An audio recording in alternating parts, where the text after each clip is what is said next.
Okay, Assalamualaikum warahmatullahi wabarakatuh dan selamat pagi. Boleh dengar suara cikgu?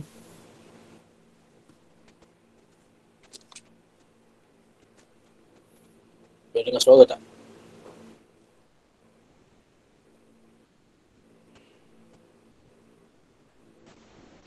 Boleh dengar suara cikgu tak? Boleh. Boleh ya, jelas ya. Jadi sementara kita tunggu kawan-kawan awak masuk, ada lagi yang nak masuk ni, kita ambil kedatangan sekejap dulu ya.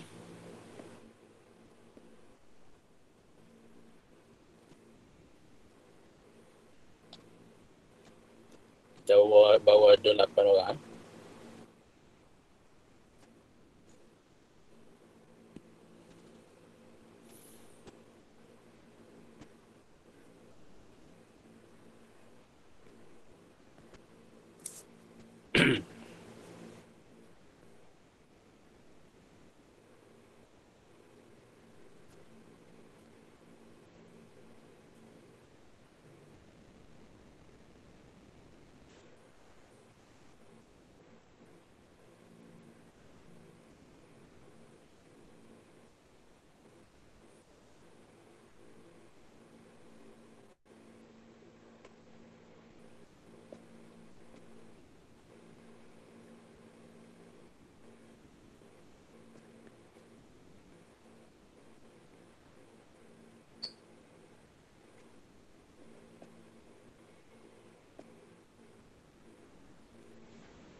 Okey, yang ada hari ni,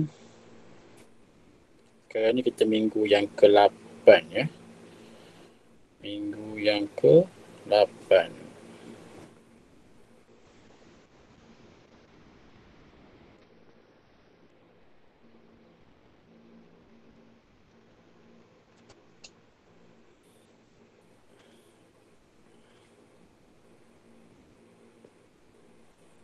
Minggu yang ke-8 sekarang ni. So hari ni berapa bulan? Hari ni 8 bulan 3. 8 bulan 3 ya. So yang dah ada sekarang ni Marathon Semzinam Jakam Syarifah Pujasi Naitang Cak Jazwan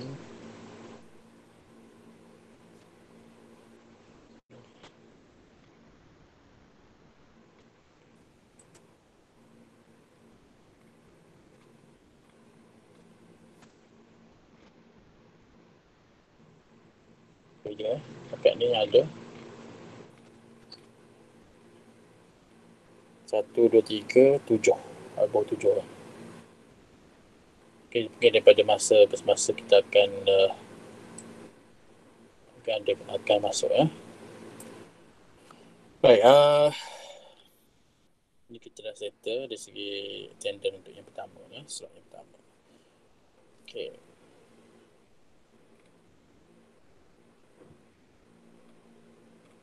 Ada yang keluar masuk ya. Samihah Muatta line tak stabil ke?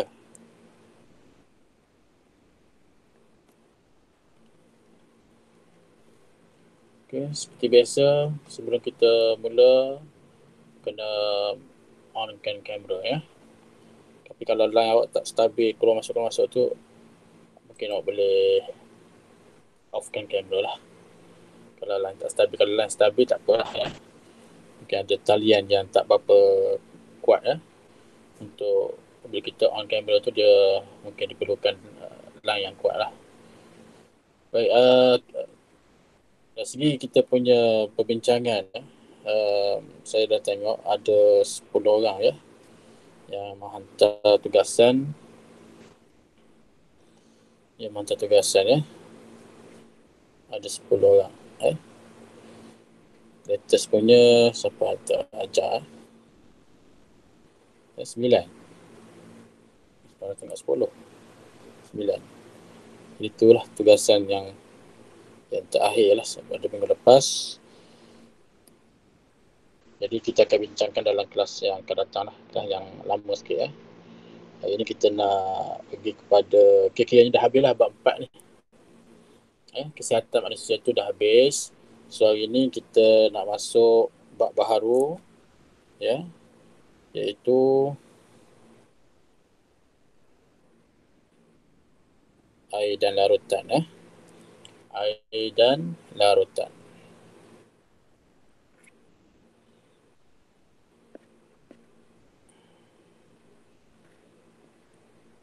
Ini tadi.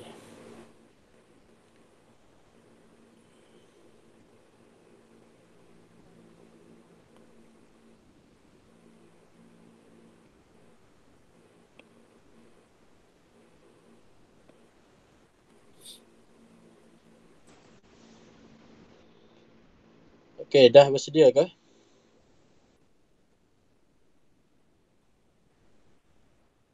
Dah bersedia ke belum? Yang baru masuk Faris Arsyad. Faris Arsyad. Okey, Faris Arsyad.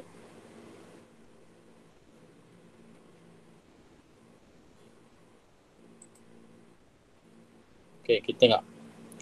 Bab 5 ni air dan larutan. Ini di bawah dia, kalau selama ni kita daripada bab 1 sampai bab 4 tu cerita tentang biologi, ilmu biologi. Sekarang ni kita dah masuk kepada campuran kimia dan fizik.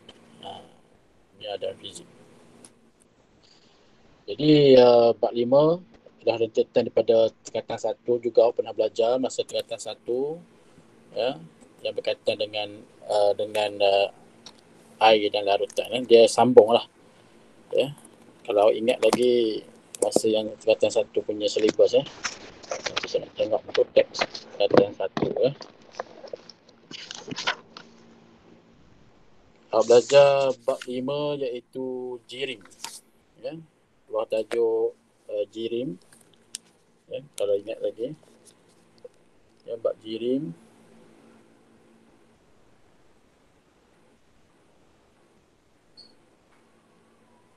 Okey. Kalau nampak kamera saya ni. Bab jirim iaitu awak belajar tentang jirim dalam alam dan juga keadaan jirim. Kemudian awak belajar juga berkenaan dengan bab 7, udara. Tadi adalah sedikit sebanyak apa yang awak belajar masa tingkatan 1 tu. Masa tingkatan 1 tu dibawa ke tingkatan 2. Tapi kali ini kita akan lihat tajuk besarnya ialah air dan larutan. 5.1 kita akan lihat sifat fizik air. Fizik itu maksudnya merujuk kepada sifat fizikal lah. Sifat fizikal yang boleh dilihat, yang boleh dilihat, yang boleh diuji. Itu maksud sifat fizik air. Sebagai pengenalan, air merupakan keperluan asas bagi semua hidupan di bumi. Jadi tanpa air, semua hidupan tidak dapat hidup. Lebih daripada 70% permukaan bumi diliputi oleh air.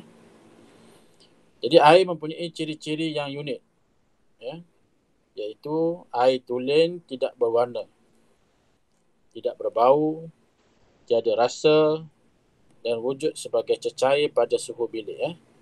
Jadi istilah digunakan sini ialah air tulen. Air tulen ni maksudnya air yang bebas daripada sebarang benda asing. Air yang bebas daripada benda asing. Benda asing tu tak kira lah gula ke, garam, pasir, apa-apa benda yang terampai, bahan kimia, itu maksudnya air tulen. Dan air tulen yang diperolehi ataupun yang kita dapati di dalam makmal diperolehi melalui proses penyulingan. Proses penyulingan. Dan sifat air itu yang pertama, dia tidak berwarna, kemudian tidak berbau, tiada rasa,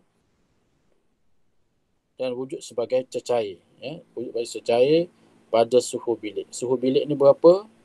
28 darjah Celsius. Okay, 28 darjah Celsius ada suhu bilik. Okey, yang pertama, takat fizik air yang kita akan pelajari, yang kita perlu tahu, iaitu takat didih. Ya, iaitu takat didih bagi air tulen adalah 100 darjah Celsius. Okey, 100 darjah Celsius itu adalah takat didih. Manakala takat beku pula ialah sifar darjah Celsius. Ya, sifar darjah Celsius. Kemudian selain pada itu, dia tidak berwarna. Kemudian ketumpatan dia ialah 1 gram per sentimeter padu. Cara baca dia ni. Cara nak baca yang ni, kita sebut 1 gram per sentimeter padu. Kalau saya boleh tulis, 1 gram per sentimeter padu. Itu maksud atau cara kita nak membaca tu. Kemudian tegangan permukaan. Macam mana dengan tegangan permukaan air? Air juga mempunyai tegangan permukaan yang tinggi. Ya. Itu yang boleh haiwan ataupun serangga boleh berada ataupun terapung di atas permukaan air. Jadi tegangan permukaan merujuk kepada daya lekitan. Okay, daya lekitan antara molekul air di permukaan yang menyebabkan serangga seperti ayak-ayak. Ini nama dia ya. Ini nama dia, serangga yang bernama ayak-ayak. Ya, dapat terapung di permukaan air. Jadi istilah di sini ialah daya lekitan. Perkataan lekitan merujuk kepada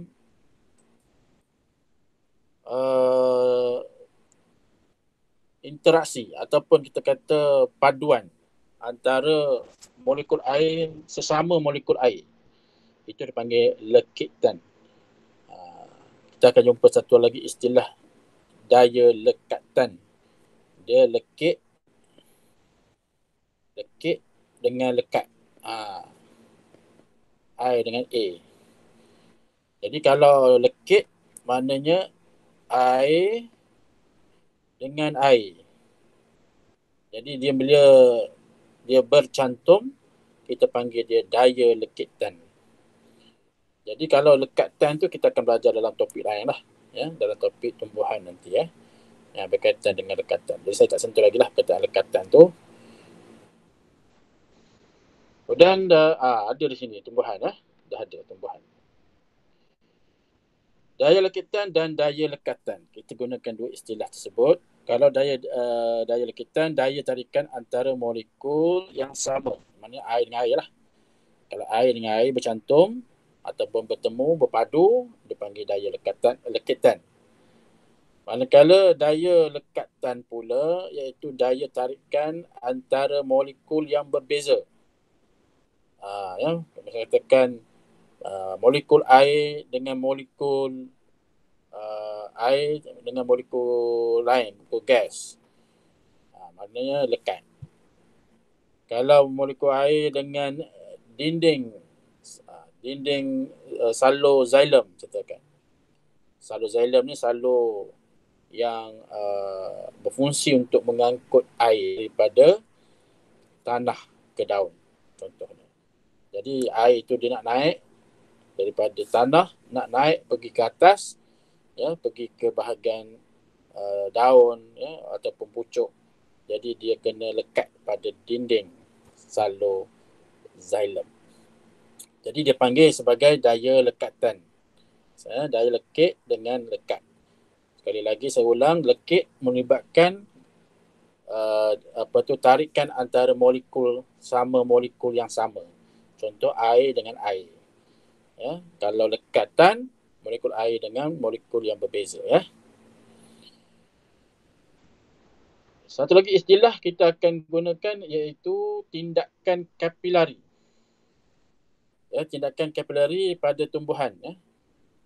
Macam mana air daripada dalam tanah nak masuk ke dalam akar, daripada akar pergi ke bahagian batang, batang pergi ke daun, daun pergi ke pucuk sebagainya. Jadi di situ ada istilah tindakan kapilari. Tindakan kapilari melibatkan daya lekitan antara molekul air serta daya lekatan antara molekul air dengan dinding xilem yang membolehkan air di dalam air dibawa dari akar ke daun. Daripada akar ke daun, maksudnya daripada tanah lah, tanah pergi ke akar, akar pergi ke batang, batang pergi ke daun. Di mana kita menyedut air lah. Kita menyedut air dalam guna straw, guna penyedut minuman. Jadi ginilah, ya, katakan ni batang tumbuhan, ya, kemudian air nak naik. So air nak naik ke atas tu dia melibatkan daya lekitan. Mana air sama air, kemudian lekatan air dengan dinding yang dipanggil dinding xilem. Dinding, tengok pada gambar ni. Daya lekatan antara molekul dan dinding dinding sel dan daya lekatan antara molekul. Jadi fenomena ini yang melibatkan daya lekatan ni kita panggil sebagai tindakan kapilari. Tindakan kapilari. Bila sebut kapilari, dia melibatkan satu salur yang halus. Salur yang kecil, halus. Okay. Apa lagi yang kita akan belajar? Kita akan lihat dalam bab 5 ni, iaitu kesan penyerapan dan pembebasan haba terhadap keadaan jirim air. Kita dah belajar masa tingkatan 1, ya, seperti yang saya sebutkan tadi, di awal-awal tadi, awak dah belajar masa form 1, iaitu bab jirim, bab jirim, iaitu bab 5, berkenaan dengan istilah yang terdapat dalam jirim. Iaitu 3 keadaan jirim, iaitu kita ada pepejal, kita ada cecair dan kita ada gas. Kemudian kita lihat pertukaran dia. Ya, apabila pepejal berubah menjadi cecair, proses yang terlibat dipanggil peleburan, lebur. Ya, contohnya seketul ais ataupun ais mencair. Ya, daripada ketulan tu pepejal, kemudian berubah menjadi cecair, kita panggil peleburan. Bukan pencairan. Jangan silap pula. Lebur. Lebur artinya daripada pepejal pergi ke cecair. Kemudian cecair berubah menjadi wap ataupun gas. Ya, kita panggil proses yang terlibat penyejatan ataupun pendidihan. Ya, kalau pendidihan ni dia melibatkan haba lah. Kita kena gunakan api. Haba. Ada haba tu memanaskan. Jadi cecair akan mengeluarkan wap apabila suhu mencapai 100 darjah Celsius. Bila suhu mencapai 100 darjah Celsius, maknanya air telah mendidih. Bila mendidih, dia akan membebaskan wap. Wap tu kita panggil gas lah. Jadi cecair sebahagiannya telah mendidih menjadi gas. Ya, itu kalau melibatkan haba. Kalau melibatkan api. Tapi kalau berada di luar, katakan di luar rumah kita, ya, maknanya air sungai, air laut, ya, air longkang, air yang bertakung, apa saja air lah yang berada di permukaan bumi kita ni, daripada cecair naik ke atas ke awan jadi gas, itu adalah penyejatan. Ya, penyejatan.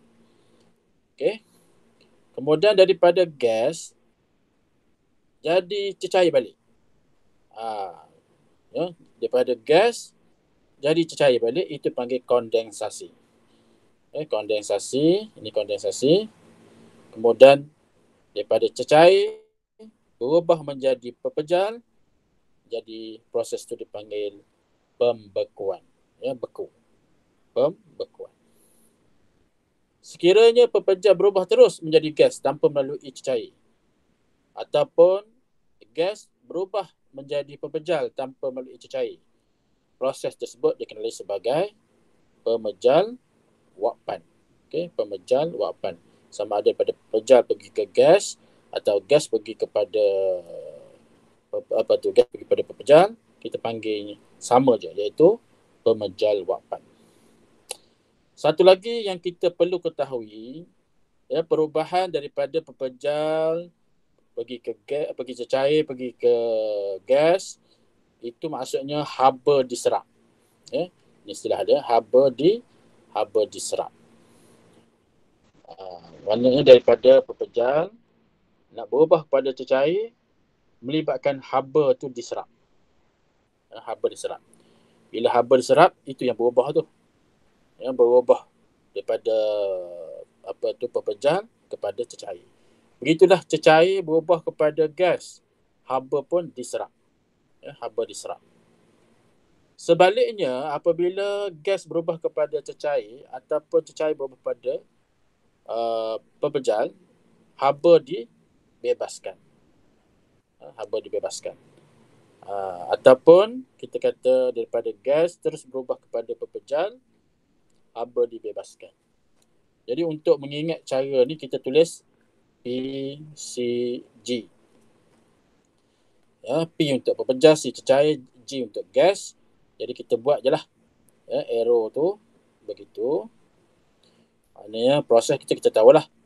Ya, ini B, beku, pembekuan. Cecair pergi gas, sama ada sejat ataupun didih. Ya. Sejat ataupun didih, S atau D. Kemudian G pergi balik ke C, kita panggil kondensasi, K. Kemudian C pergi ke P, pepejal. Cecair pergi ke pepejal, kita panggil sebagai beku. Tadi saya dah silap ni. Ini lebo. L ni. Betul lah. Okey. Pepejal pergi kepada cair, peleburan L. Kemudian cecair pergi ke gas, sejat ataupun didih, pendidihan. Gas pergi ke cecair, itu adalah kondensasi. Kemudian cecair pergi ke pepejal, jadi itu pembekuan. B, beku. Kemudian satu lagi, kalau kita tunjukkan ni pemejal wapan lah. Pejal wap, PW, pejal wap. Okey, pejal wap. Okey, daripada pepejal pergi ke cair, pergi ke gas, atau pepejal pergi terus ke gas, haba diserap. Okey, haba diserap.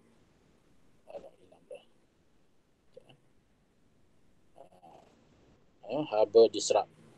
Haba tu di situ. Haba diserap.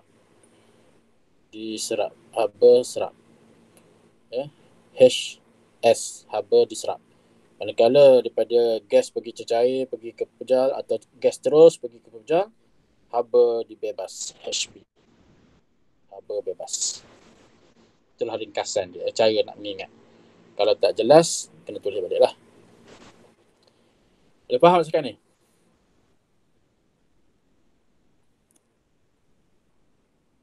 Boleh faham tak sekarang ni?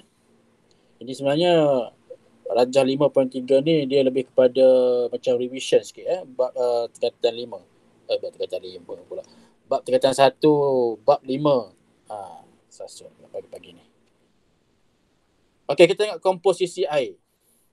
Jadi komposisi air merupakan suatu sebatian yang terdiri daripada oksigen dan juga hidrogen yang bergabung secara kimia.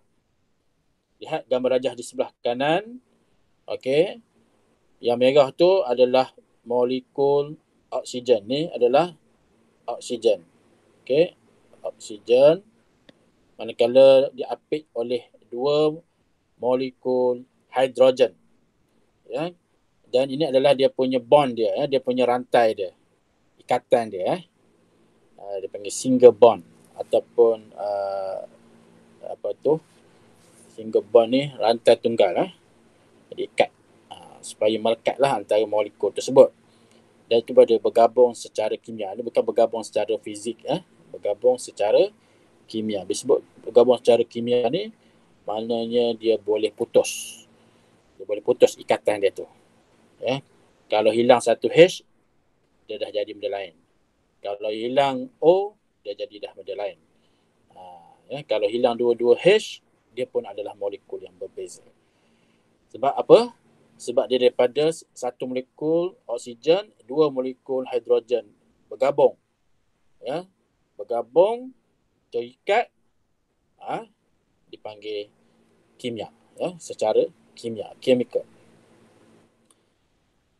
Kita boleh tentukan ya komposisi unsur di dalam molekul air dengan menjalankan elektrolisis. Ini adalah cara untuk kita nak pisahkan, kita nak separatekan, kita nak asingkan antara molekul air, antara molekul oksigen dengan molekul hidrogen melalui proses yang dipanggil elektrolisis. Ini kena buat kat Maman. Okey, elektrolisis air. Ni dia punya susunan radas dia. Ya, kalau di makmal kita boleh buatlah. Ya. Sekarang ni kita tak boleh buatlah. Ya. Kita belajar secara teori saja. Semasa elektrolisis dijalankan, ya, gas oksigen dihasilkan di anod. Ni anod. Ya. Anod ni ialah satu elektrod lah ya, yang disambungkan dengan terminal positif. Terminal kalau misalnya ni, ini adalah simbol sel kering. Ya. Simbol sel kering. Biasa tengok simbol ni, simbol sel kering. Kemudian yang simbol panjang tu maksudnya positif. Yang pendek tu negatif. Jadi dia punya dipanggil wire dia yang positif disambungkan pada elektrod anod, dipanggil yang anod. Manakala yang negatif katot. Jadi gas oksigen ni dihasilkan di anod. Manakala gas hidrogen dihasilkan di katot. Sebab apa? Nanti kita tengok. Satu molekul air terdiri daripada dua atom hidrogen dan satu atom oksigen. Jadi kalau kita tulis hidrogen tu, kita tulis sebagai inilah H besar. Ya, manakala ada dua H, dua H.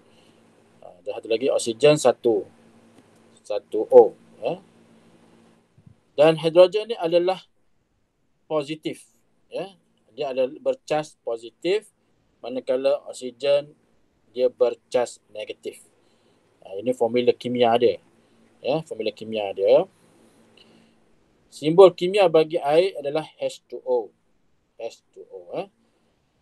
Jadi apabila ion hidrogen yang bercas positif bergabung dengan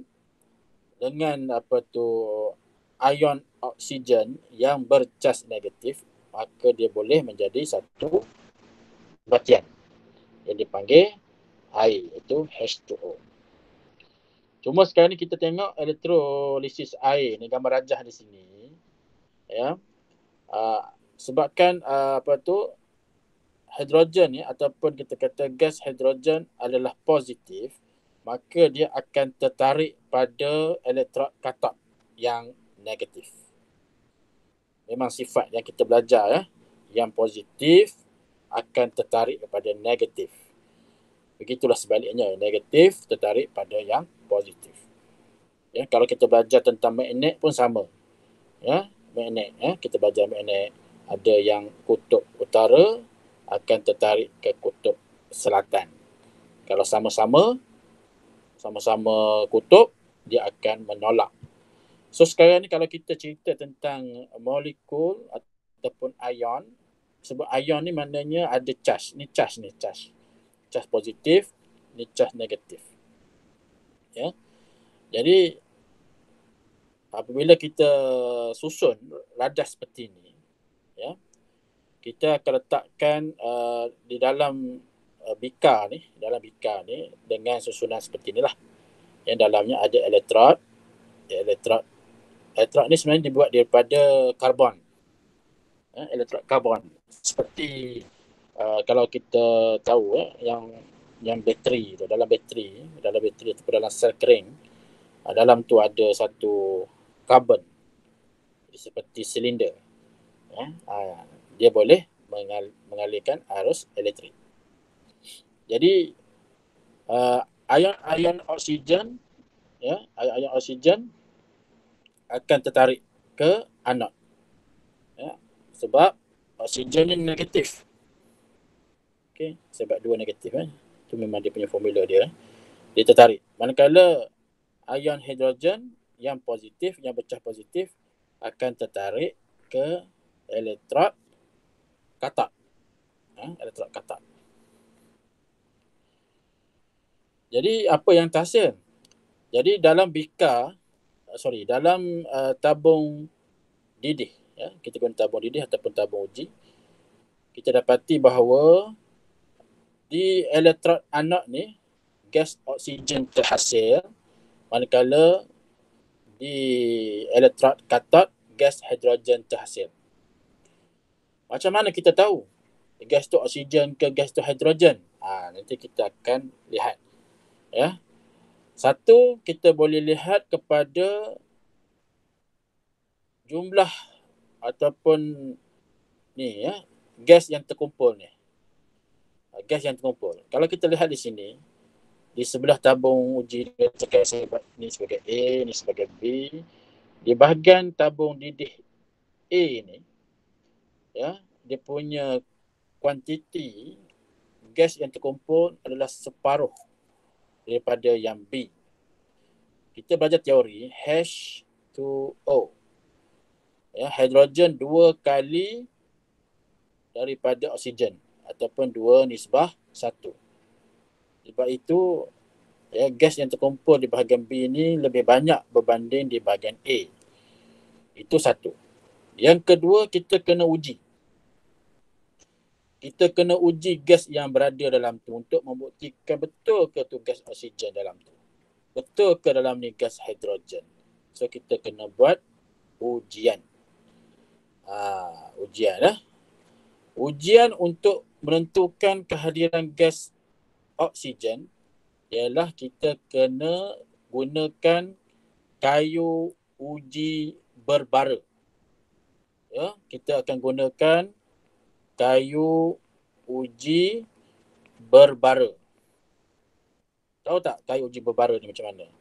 Kita ambil kayu uji lah. Dalam makmal tu ada kayu uji. Dia macam lidi sate lah. Ibarat macam lidi sate tu.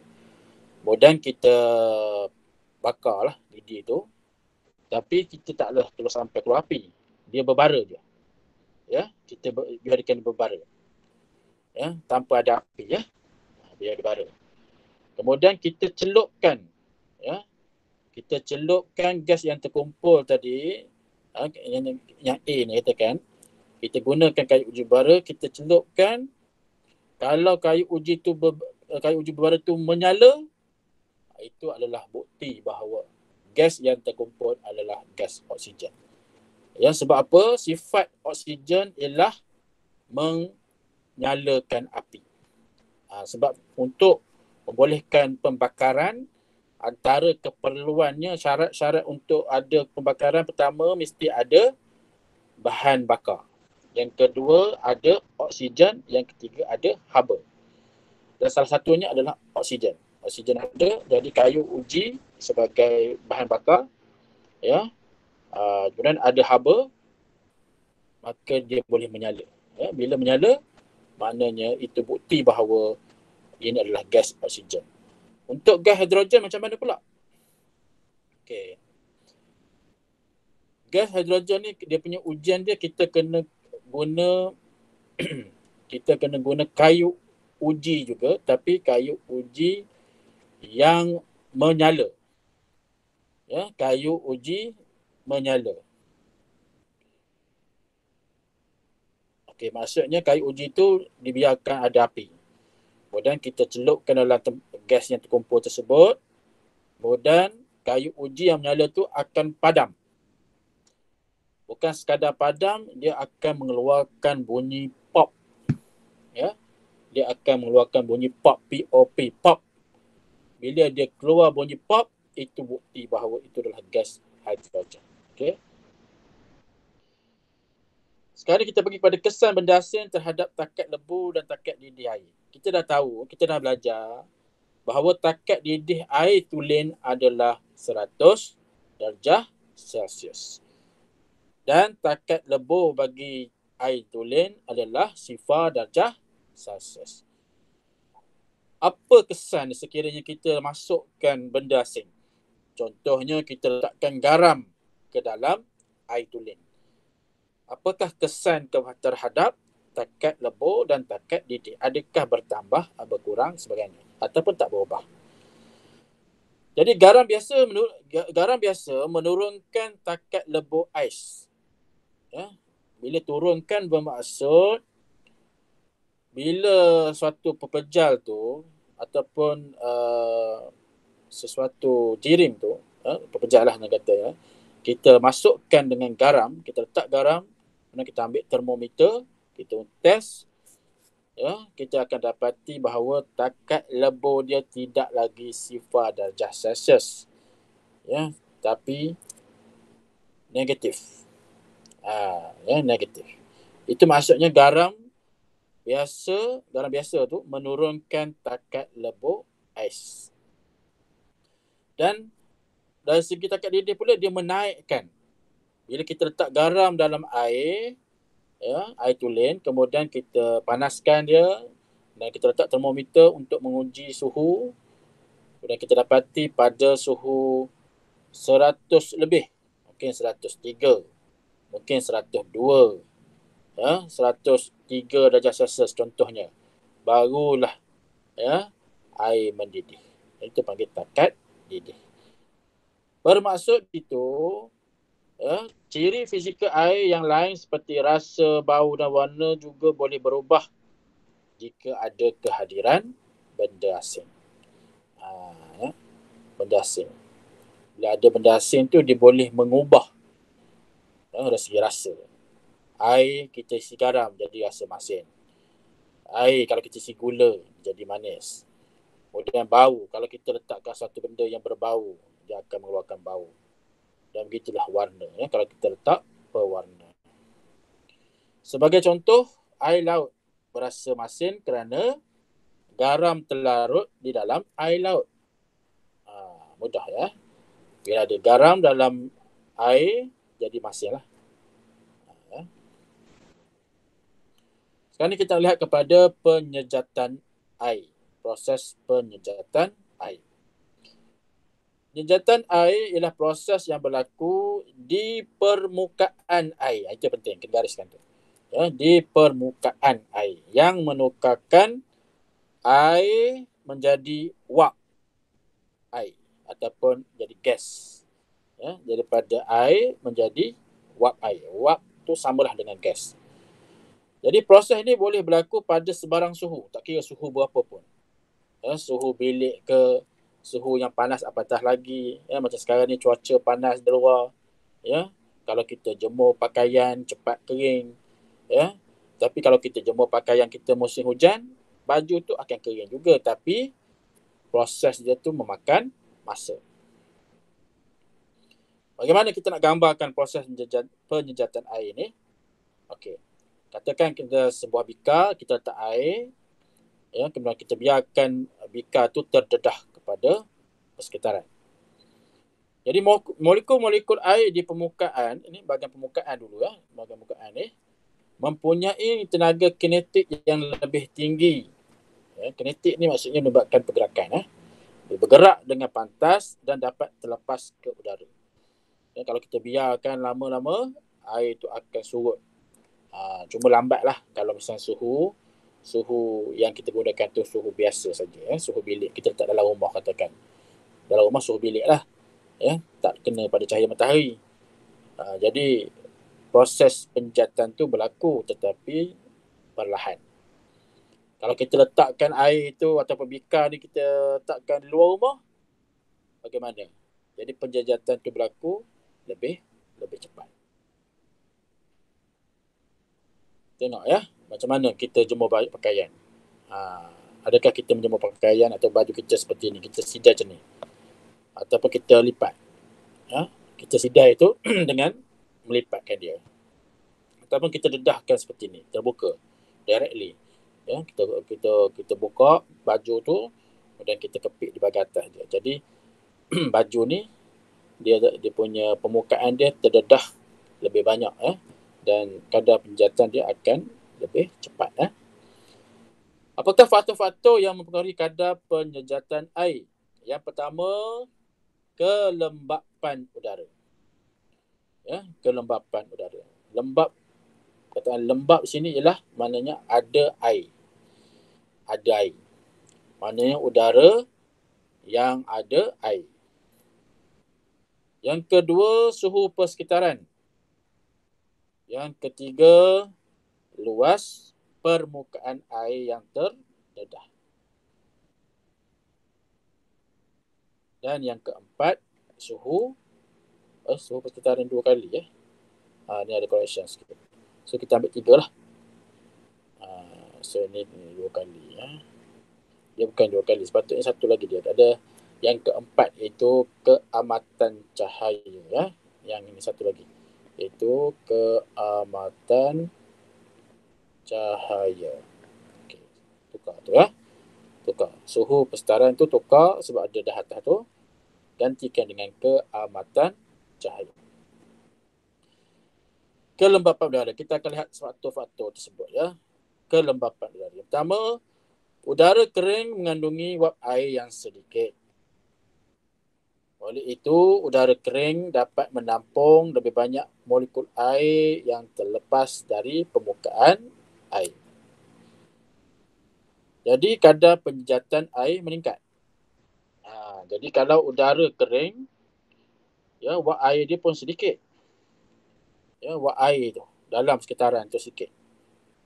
Jadi, udara kering tu dapat menampung lebih banyak molekul air yang terlepas dari permukaan air. Jadi kalau kita jemur pakaian contohnya, kita jemur kasut ke ataupun apa-apa sajalah yang kita jemur, seperti ikan kita jadikan ikan kering, sotong jadikan sotong kering, udang jadikan udang kering, apa-apa saja yang kita jemur, Jadi kalau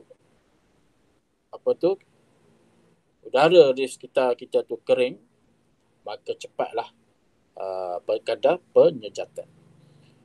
Jadi kalau di sini kita boleh katakan semakin tinggi kelembapan udara.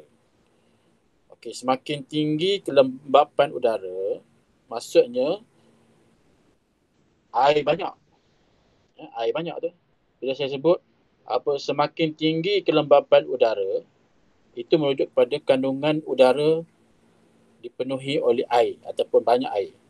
Jadi semakin rendah kadar penyejatan air.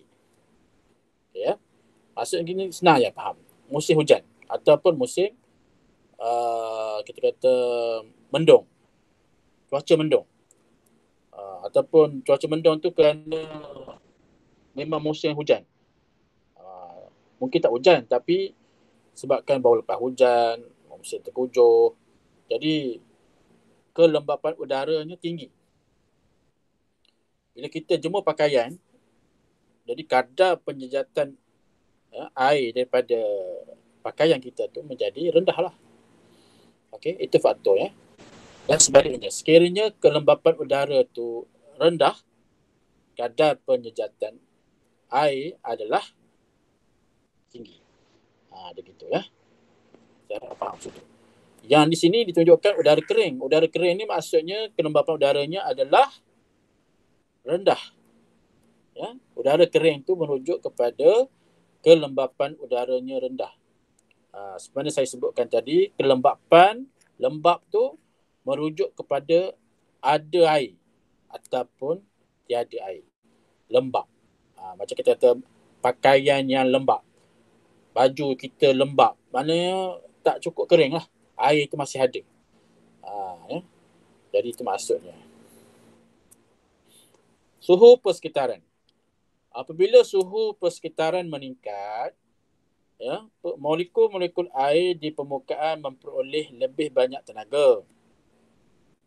Molekul-molekul air di permukaan, sebab kita cerita tentang penyejatan. Jadi kalau penyejatan, proses kehilangan air itu berlaku di permukaan.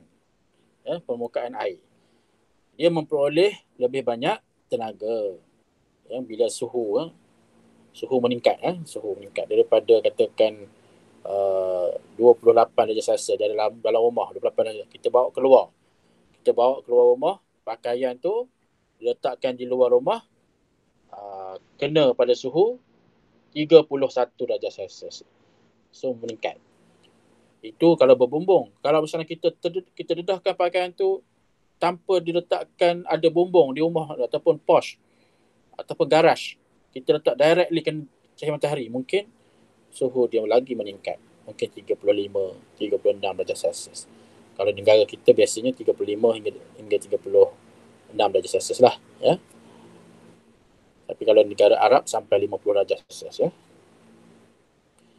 Jadi penjatan air meningkat. Ya, meningkat kalau suhu persekitaran meningkat.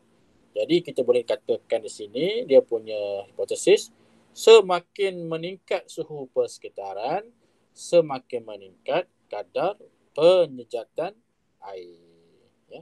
Tapi tadi kelembapan udara berbeza. Ya. Kelembapan udara semakin meningkat, kelembapan udara semakin berkurang. Semakin berkurang kadar penyejatan air. Itu untuk kelembapan udara. Tapi suhu persekitaran dia semakin meningkat semakin meningkat, semakin meningkat, atau sebaliknya semakin menurun. Bagaimana yang ketiga, iaitu luas permukaan air yang terdedah. Sekarang ni kita jemur pakaian tadi saya sebut, ya. Kita letak direct kena cahaya matahari. Sebagai contoh, kita letak di atas, ya, rumahnya kalau ada 2 tingkat, rumah di atas tu jadikan tempat menyidai pakaian, kena direct pada cahaya matahari. Jadi permukaan air yang terdedah yang lebih luas membolehkan lebih banyak molekul air terlepas ke udara dan kadar penyejatan air meningkat. Jadi kita boleh katakan semakin bertambah luas permukaan air yang terdedah, semakin bertambah kadar penyejatan air.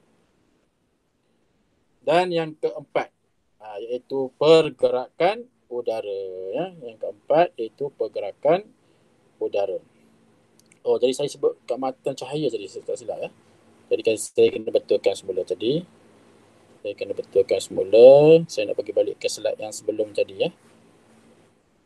Yang saya potong tadi. Mana tadi? Yang ni. Ini, ya. Jadi kita buat sedikit correction sikit, ya.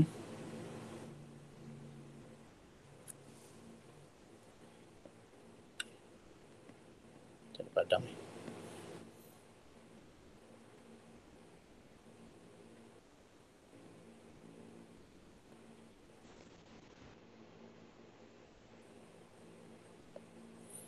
Okey, yang tadi faktor-faktor yang mempengaruhi ini kelembapan udara, suhu persekitaran, luas permukaan air yang terdedah dan pergerakan udara. Betul, pergerakan udara. Okey, pergerakan udara. Boleh yang baru. Okey. Ini potong, sini pun salah. Pergerakan udara. Okey, itu betul. Jadi kita dah tengok tadi kelembapan udara, suhu persekitaran dan juga luas permukaan air yang terdedah. So sekarang yang keempat iaitu pergerakan udara. Pergerakan udara akan membawa wap air di dalam udara ke tempat lain. Tiupan angin yang kuat menyebabkan udara di atas permukaan air menjadi kering dan menggalakkan penyejatan air. Jadi di sini kalau kita buat, kita boleh katakan semakin bertambah, semakin meningkat, semakin tinggi pun boleh, ya. Jadi contohnya kita semakin bertambah pergerakan udara, semakin bertambah kadar penyejatan air. Maksudnya udara yang berangin ataupun yang laju yang kuat akan meningkatkan kadar penjejatan air. Ya. Ibarat macam kita berpeluh lah. Ya. Kita berpeluh, badan kita berpeluh, bawa lepas, katakan bermain, bersukan. Jadi badan kita berpeluh. Berpeluh tu kan ada air. Kemudian kita pergi berada di depan kipas. Kita duduk bawah kipas ataupun kita diri depan kipas. Kipas tu kita pusing paling laju sekali. Ya, nombor 3 katakan ataupun nombor 5. Ya. Jadi kita punya peluh akan cepat kering ataupun tersejat. Itulah. Ya, nak faham berkenaan dengan pergerakan udara. Apakah aplikasi penjejatan air dalam kehidupan harian? Ini mungkin yang terakhir untuk hari ini. Pakaian yang disedai di ampaian mempunyai luas permukaan terdedah yang besar. Jadi pakaian akan kering dengan cepat. Ya, macam ni ya. Cara kita jemur pakaian. Ya. Kalau kita nak cepat kering, kita sidai macam itulah. Kita biarkan pakaian kita tu dibentangkan, ya, dibentangkan biar dia luas permukaan itu. Garam laut, seperti ini, garam laut, ya, dia peroleh daripada air laut melalui proses penjejatan air. Makanan laut, kita tengok sini ya, makanan laut yang dikeringkan dapat disimpan lebih lama kerana mikroorganisma tidak dapat hidup tanpa air. Dan ni, ya, apa ni? Pengering rambut, ya, hair dryer, yang mengeluarkan udara panas, ya, dapat meningkatkan suhu lalu mempercepatkan proses penyejatan air. Okeylah ya. Jadi itulah kita punya pelajaran kita untuk hari ini. Jadi nanti saya maklumkan berkenaan dengan homework yang perlu awak buat. Seperti biasalah, selain pada buat nota, kita juga kena buat buku SPS ya. Nanti saya akan maklumkan dalam grup WhatsApp ataupun dalam Telegram. Sekarang kita akan guna Telegram lah. Lepas ni kalau boleh awak semua hantar kerja pun gunakan Telegram lah ya, untuk memudahkan kerja saya lah. Baik, ada soalan? Ada soalan tak?